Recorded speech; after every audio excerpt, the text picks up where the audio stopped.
Oke, kali ini kita akan bedah pertandingan La Liga yang super menegangkan.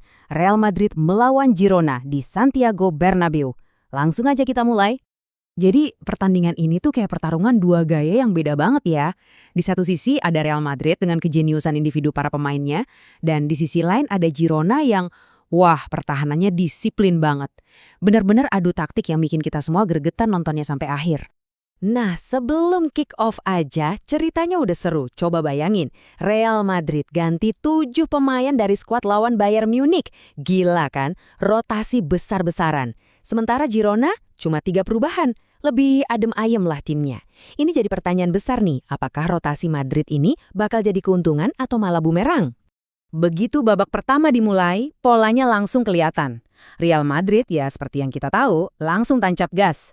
Mereka coba terus dobrak lewat sisi sayap, pakai kecepatan pemain-pemainnya. Tapi, Girona ini kayak tembok, kokoh banget, sulit sekali ditembus. Di tengah gempuran Madrid yang gak ada habisnya itu, ada satu pemain yang kelihatan beda banget. Brahim Diaz. Wah, ini anak mainnya lincah banget. Dribblenya, pergerakannya, bener-bener jadi ancaman terus-menerus buat Girona. Kelihatan banget dia kayak punya misi gitu loh. Mau nunjukin ke pelatih, hey, saya pantas main di laga penting lawan Bayern nanti. Dan kita harus kasih pujian buat pertahanan Girona. Ini bukan main-main. Ini pertahanan kelas dunia. Duel satu lawan satunya, terutama ngadepin pemain sayap Madrid yang cepet-cepet itu, luar biasa. Terus sebagai satu tim, bentuk pertahanannya solid banget. Tapi jangan salah ya, mereka bukan cuma parkir bus. Serangan balik mereka juga bahaya banget loh, sampai bikin Lunin harus kerja keras melakukan penyelamatan. Jadi mereka bertahan dengan baik, tapi juga siap menyengat kapan saja. Dan ya, setelah 45 menit penuh tekanan dan beberapa peluang, peluit babak pertama pun bunyi. Skornya masih kacamata, 0-0. Bener-bener seimbang di Bernabeu. Jadi pertanyaan besar pas turun minum adalah, apa yang akan terjadi di babak kedua? Apakah Madrid bisa naikin tempo lagi dan akhirnya nemuin celah? Atau Girona bakal terus bikin mereka frustrasi?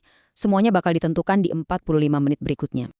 Oke, masuk babak kedua. Dan akhirnya kebuntuan itu pecah juga. Tapi pecahnya bukan karena tiki-taka atau permainan umpan yang cantik loh. Bukan.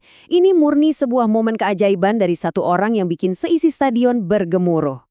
Dan boom! Siapa lagi kalau bukan Fede Valverde. Dia lepasin tendangan roket dari luar kotak penalti. Khas banget kan? Itu dia yang namanya Fede Valverde blockbuster. Bolanya meluncur kencang banget, kiper lawan sampai nggak berkutik. Nggak ada kesempatan sama sekali. Madrid akhirnya memimpin. Tapi, tunggu dulu. Kalau kalian pikir setelah gol itu Girona bakal kendor, kalian salah besar. Respon mereka itu wow, cepat, klinis, dan langsung bikin seisi Bernabeu hening. Mereka sama sekali nggak panik. Mereka tetap tenang dan main sesuai rencana. Yuk kita lihat proses golnya. Ini benar-benar proses build up yang keren dari Girona. Mereka pinter banget manfaatin momen di mana tempo Madrid sedikit turun setelah unggul. Witsel dengan santai ngalihin bola ke sisi lain, terus Arnau Martinez jeli banget lihat lari dari Lamar, dan finishingnya sempurna. Dan yang nyetak gol siapa coba? Thomas Lamar, mantan pemain Atletico Madrid. Nah, ini kan jadi nambah bumbu drama ya. Gol penyama kedudukan yang keren dicetak sama mantan pemain rival sekota di kandang lawan. Bener-bener penyelesaian yang manis untuk sebuah kerjasama tim yang cantik.